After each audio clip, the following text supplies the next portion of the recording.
अतिथि माननीय मंत्री महोदय जी से मैं निवेदन करना चाहूँगा कि अपने प्रेरक उद्बोधन से हम सभी को अनुग्रहित करने का कष्ट करें।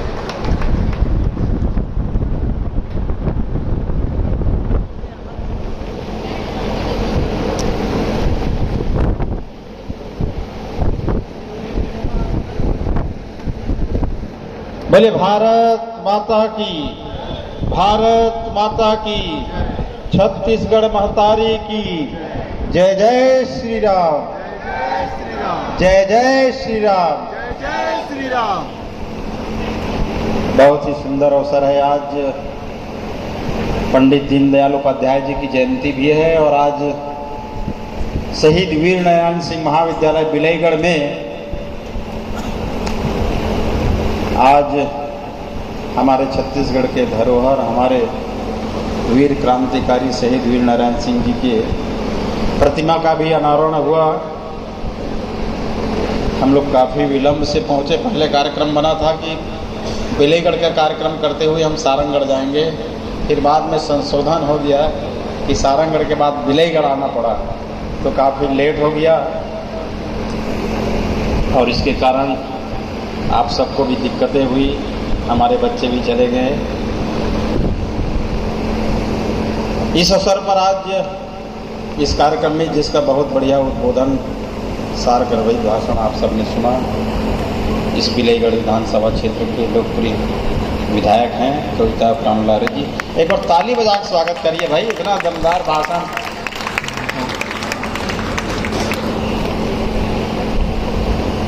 और इस कार्यक्रम में आज हमारे भारतीय जनता पार्टी जिले के हमारे अध्यक्ष सम्माननीय ज्योति पटेल जी, पूर्व में अध्यक्ष रहे हैं सम्माननीय सुभाष जलान जी, और हमारे जिला पंचायत सदस्य हैं युवराज शरण जी।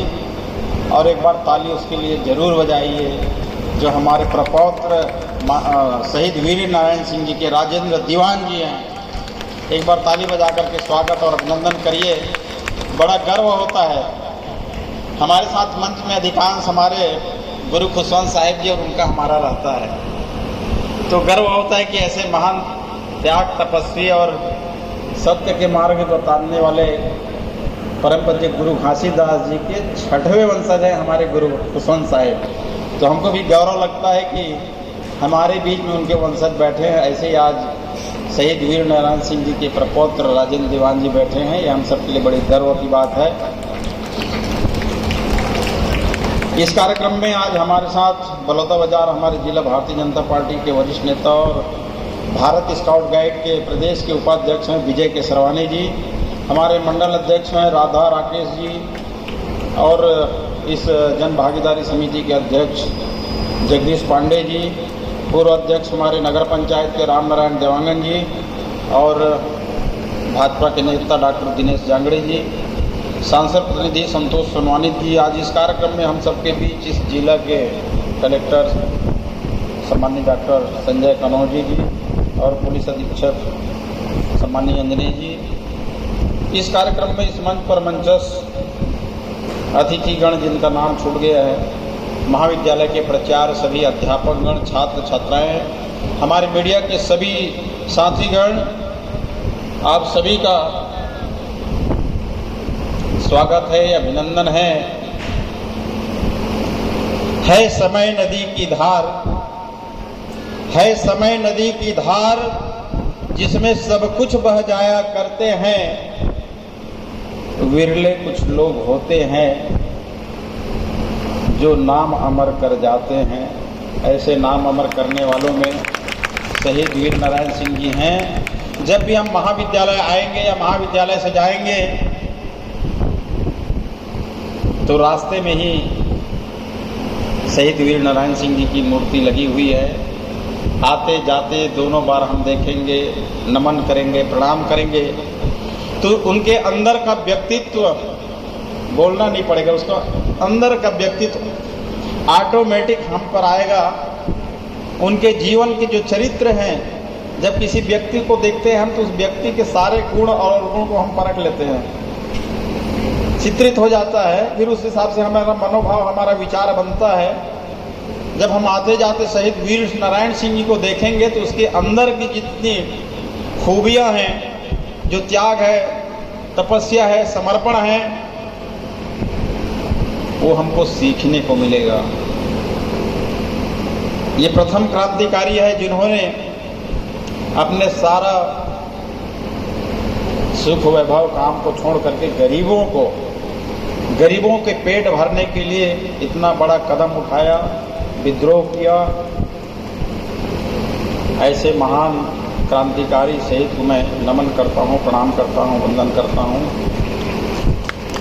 और हमारे बच्चों से आह्वान करूँगा कि जरूर उनके जीवन को पढ़ें, उनको जानें और उनके जीवन से हम एक अच्छा नागरिक बने, राष्ट्रभक्त बने। ऐसी प्रेरणा हम सबको लेना चाहिए। इस महाविद्यालय में आने के बाद बहुत से विषय आए। राष्ट्रीय शिक्षा नीति 2020 से लागू हुई है, पर हमारे प्रदेश में 2023 से लागू हुई है और 2 सेमेस्टर हमारे विद्यार्थी जो है नई शिक्षा नीति में पढ़ चुके हैं। ये नई शिक्षा नीति केवल नीति नहीं है, बल्कि ये हमारे प्रधानमंत्री जी के जो 2047 का विजन है, उसमें इस राष्ट्रीय शिक्षा नीति का बहुत बड़ा योगदान रहेगा। इस राष्ट्रीय शिक्षा नीति को समझना है। अभी तक से जो बातें हमारे बच्चों को बताना चाहिए, आज भी हमारे बच्चे कंफ्यूज हैं कि राष्ट्रीय शिक्षा नीति है क्या, इनसे क्या फायदे हैं। इनके लिए हमने अभी 2 दिवसीय कार्यशाला का आयोजन हमने पंडित रविशंकर विश्वविद्यालय में करवाए और जितने नोडल हैं और मास्टर ट्रेनर्स हैं उनका भी प्रशिक्षण कराए हैं। मैं हमारे अध्यापकों से भी आग्रह करूंगा कि हमारे राष्ट्रीय शिक्षा नीति का ठीक से प्रचार प्रसार करें, बच्चों को बताएं। बच्चे कंफ्यूज हैं कि हम क्या विषय लें। ये जो नई शिक्षा नीति आई है, ये नई शिक्षा नीति जो है शिक्षा से सीधा रोजगार को जोड़ने वाली नीति है। बच्चों में गुणवत्ता आएगी और हम अध्यापकों के भी गुणवत्ता के लिए, जब अध्यापक में गुणवत्ता रहेगी तो बच्चों को पढ़ाएंगे। उसके लिए भी हमने नियमित एक प्रशिक्षणशाला खोलने का हम विचार कर रहे हैं, चाहे बिलासपुर में हो चाहे रायपुर में हो। नियमित वहाँ प्रदेश के अध्यापक समय समय पर आकर के सप्ताह भर के लिए 15 दिन के लिए वहाँ ट्रेनिंग करें, नई शिक्षा नीति के बारे में जानकारी लें, फिर आकर के अपने अध्यापक और बच्चों को बताएं। राष्ट्रीय शिक्षा नीति रोजगार देने वाली शिक्षा नीति है। सभी तरह की सुविधा, सभी तरह के विषय को पढ़ने की स्वतंत्रता है इसमें। जो पहले BA, MA, BCom, BSc जिसमें एक निर्धारित रहता था कि भैया आर्ट्स कलम है, ये सब पढ़ना है, लेकिन इसमें स्वतंत्रता है। और इसमें जो रटने की सिस्टम है उसको समाप्त किया गया है। एक चिंतनशील हो, आत्मनिर्भर बने, ये समावेश किया गया है। इसमें स्टार्टअप है, अप्रेंटिसशिप है, बहुत सी चीज़ें हैं। हम शिक्षा को तकनीकी शिक्षा और कौशल शिक्षा से MOU करके हम बच्चों को रोजगार की दिशा में आगे बढ़ाएंगे।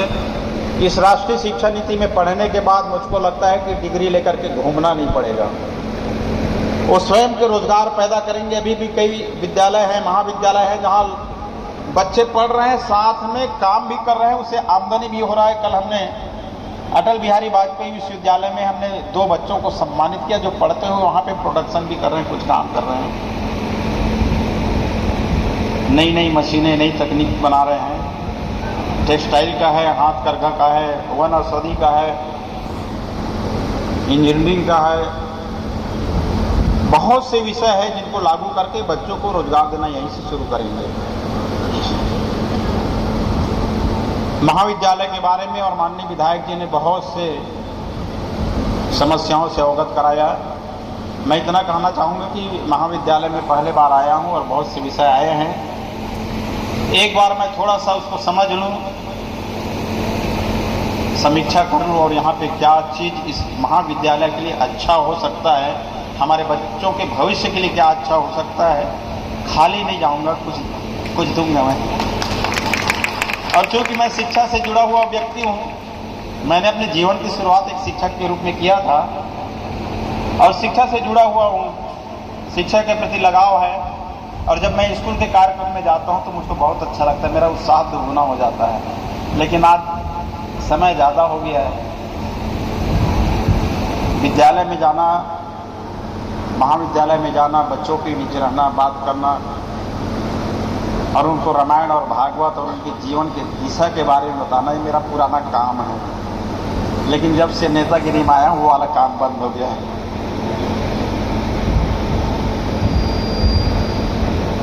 तो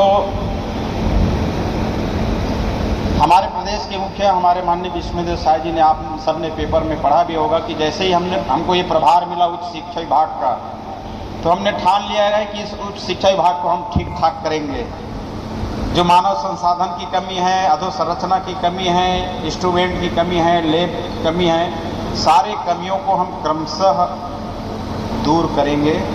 हमने आते ही पहले सबसे बड़ी इसको उपलब्धि भी कहा जा सकता है हमारी सरकार की, माननीय मुख्यमंत्री जी की, कि आते ही हमको 700 जो रिक्त पद हैं उसमें भरने की स्वीकृति दी है और इसको हम जल्द भरेंगे। सहायक प्राध्यापक की नियुक्ति होना है, उससे पहले हम सेट की परीक्षा लेंगे ताकि हमारे छत्तीसगढ़ के बच्चों को उनका लाभ मिले, यहाँ के बच्चों का चयन बहुत ज़्यादा हो। तो 700 पदों की स्वीकृति मिली है माननीय मुख्यमंत्री जी से।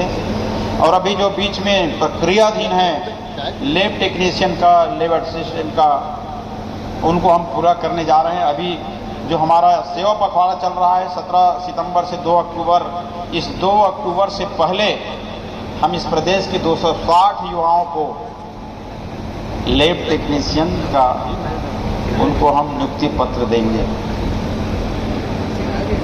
और जो अन्य पद हैं उनको धीरे धीरे भरेंगे। अभी अतिथि व्याख्याता की भी भर्ती होना है, क्योंकि प्रदेश में अध्यापकों की कमी है। तो उस प्रक्रिया को भी हम 15 महीना दिन में पूरा कर लेंगे, ताकि जहां समस्याओं से जूझ रहे हैं कि अध्यापक नहीं है, प्राध्यापक नहीं है, उसको पूरा कर लेंगे। कुल मिलाकर के ये है कि इस 3 साल में, आने वाले 3 साल में हम महाविद्यालय में जितनी कमियां हैं उसको दूर करने का प्रयास करेंगे। आप सबको बधाई और शुभकामनाएं देते हुए मैं अपनी बात को यहीं पे समाप्त करता हूं। जय हिंद, जय भारत, जय छत्तीसगढ़। बहुत बहुत धन्यवाद माननीय मंत्री महोदय, आपने हमें आश्वासन दिया हमारे महाविद्यालय की बेहतरी के लिए जरूर अवश्य कुछ न कुछ देंगे। तत्पश्चात मैं संस्था प्रमुख आदरणीय प्राचार्य महोदय एवं JBS अध्यक्ष